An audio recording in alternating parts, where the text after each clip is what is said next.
Olá! Hoje a gente vai mergulhar fundo em uma das mais espetaculares obras de engenharia da natureza, o nosso sistema muscular. É ele, essa máquina biológica complexa que nos dá força, que nos permite interagir com o mundo e, literalmente, que nos mantém vivos. Vamos juntos desvendar como essa estrutura fantástica funciona. Já parou para pensar nisso? Cada movimento, sabe, desde o mais potente, como um salto, até o mais delicado, como um sorriso, ou até o mais automático, como a respiração, tudo isso é comandado por essa rede incrível de tecidos. A resposta, claro, está nos nossos músculos, mas como eles conseguem fazer tudo isso? É o que a gente vai descobrir agora. E o trabalho dos músculos vai muito, mas muito além de só levar a gente de um lugar para o outro. Eles são cruciais para manter a nossa postura, lutando contra a gravidade o tempo todo. Eles estabilizam nossas articulações, evitando lesões. Geram calor para manter nosso corpo aquecido e, claro, são a força por trás de funções vitais como o ritmo da respiração e a circulação do sangue. É um sistema que simplesmente nunca para. Para a gente entender essa maravilha, aqui está o nosso mapa. Vamos começar com o básico, o que nos move.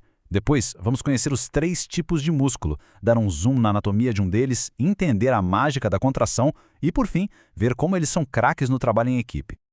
Bom, vamos começar apresentando o elenco principal dessa história. São 3 tipos de músculo e cada um tem um papel super específico no grande espetáculo que é o nosso corpo. Primeiro, temos o músculo esquelético. Pensa nele como o músculo da ação. É ele que obedece quando a gente decide pegar um copo, andar ou digitar uma mensagem. Ele está conectado ao nosso esqueleto e é o único tipo que a gente controla por vontade própria. É basicamente o motor dos nossos movimentos voluntários. Agora vamos para o músculo liso. Esse aqui é o operador de bastidores. Ele trabalha no piloto automático, de forma silenciosa. A gente não precisa pensar para fazer a digestão ou para controlar a pressão sanguínea, né? Pois é o músculo liso que cuida de tudo isso, garantindo que todos os processos internos do corpo funcionem direitinho. É um trabalho invisível, mas, nossa, como é vital.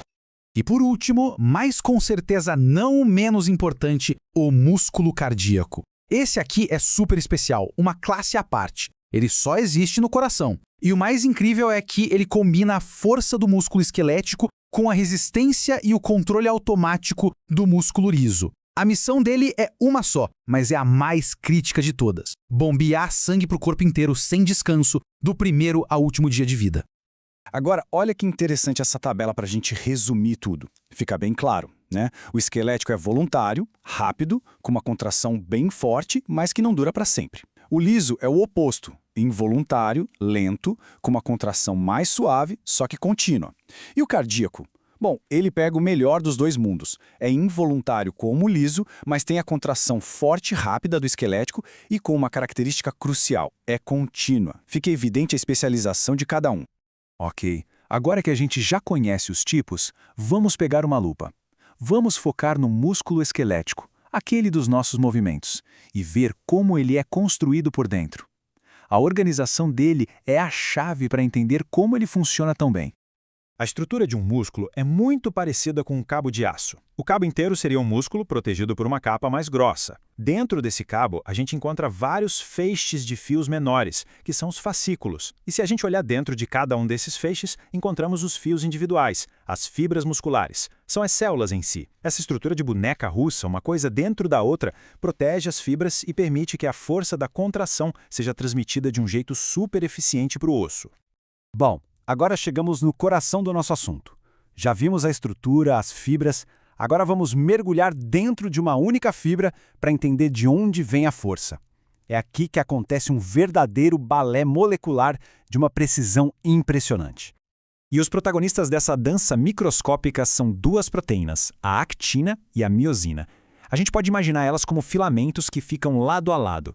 A actina forma os filamentos mais finos e a miosina os mais grossos. É a interação entre essas duas que, no final das contas, gera o movimento. E aqui está o grande segredo. Quando o músculo está relaxado, os filamentos de actina e miosina estão ali só sobrepostos. Mas, quando vem o sinal do cérebro, íons de cálcio entram em cena e funcionam como um gatilho. Isso permite que a miosina, usando energia, se conecte na actina e a puxe, fazendo com que um filamento deslize sobre o outro. Eles não diminuem de tamanho, eles deslizam. E esse deslizamento, repetido milhares de vezes ao longo da fibra, é o que encurta o músculo e gera força. Para que esse mecanismo todo funcione, o tecido muscular precisa ter 4 propriedades essenciais: a excitabilidade, que é a capacidade de ouvir o sinal do cérebro; a contratilidade, que é a de encurtar para gerar força; a extensibilidade, que é poder ser esticado sem se romper; e a elasticidade, que é como a de um elástico, permitindo que ele volte à sua forma original. Sem essas 4, o movimento simplesmente não aconteceria. A gente já viu como um único músculo se contrai. Agora, vamos dar um passo para trás de novo e ver como os mais de 600 músculos do nosso corpo trabalham em conjunto. Porque é isso, nenhum músculo age sozinho. O movimento é sempre fruto de uma colaboração muito precisa. E aqui está um dos princípios mais importantes de todos. Um músculo só tem um truque. Ele sabe puxar. Ele contrai e puxa. Ele não consegue empurrar ativamente. Isso cria um impasse, né? Como a gente faz para esticar um braço ou uma perna. A solução da natureza foi genial. Organizar os músculos em pares, um trabalhando em oposição ao outro. E essa é a tal da dupla dinâmica. Pense em dobrar o braço. O músculo que faz a ação principal, o bíceps, é o agonista. Ele contrai. Para isso acontecer, o parceiro dele do outro lado, o tríceps, precisa relaxar e se alongar. Ele é o antagonista. Agora, para esticar o braço, os papéis se invertem. O tríceps vira o agonista e o bíceps o antagonista. Essa dança de contrai e relaxa que permite todos os nossos movimentos fluidos. Mas a história não para por aí. Temos também os coadjuvantes. Os sinergistas são músculos que ajudam o agonista, dando uma força extra ou ajustando o movimento. E os estabilizadores são os heróis anônimos. Eles travam uma articulação para criar uma base firme para o movimento acontecer. Os músculos do core, por exemplo, estabilizam nossa coluna para que a gente possa usar braços e pernas com força total. E este ponto é fundamental. Os papéis não são fixos. Um músculo não é sempre o principal. A função dele depende totalmente do movimento que está sendo feito. O músculo do ombro, por exemplo, pode ser o protagonista ao levantar o braço para o lado, mas vira um estabilizador durante uma flexão. É essa flexibilidade que torna nosso sistema tão versátil e sofisticado. Então, o que a gente pode concluir é que o sistema muscular é uma verdadeira orquestra. Uma sinfonia que vai desde os grandes grupos musculares trabalhando em pares, passa pela arquitetura interna de cada músculo e chega até o balé silencioso e preciso das moléculas de actina e miosina. Tudo perfeitamente coordenado para produzir cada movimento nosso. No final das contas, nossos músculos são mais do que simples tecidos. Eles são o registro vivo das nossas atividades, dos nossos esforços. Eles se adaptam, se moldam. Então, fica a reflexão. Cada movimento, do mais simples ao mais complexo, é uma demonstração dessa engenharia biológica incrível. A história de como nos movemos pelo mundo é contada por nossos músculos. Obrigado por nos acompanhar nessa jornada.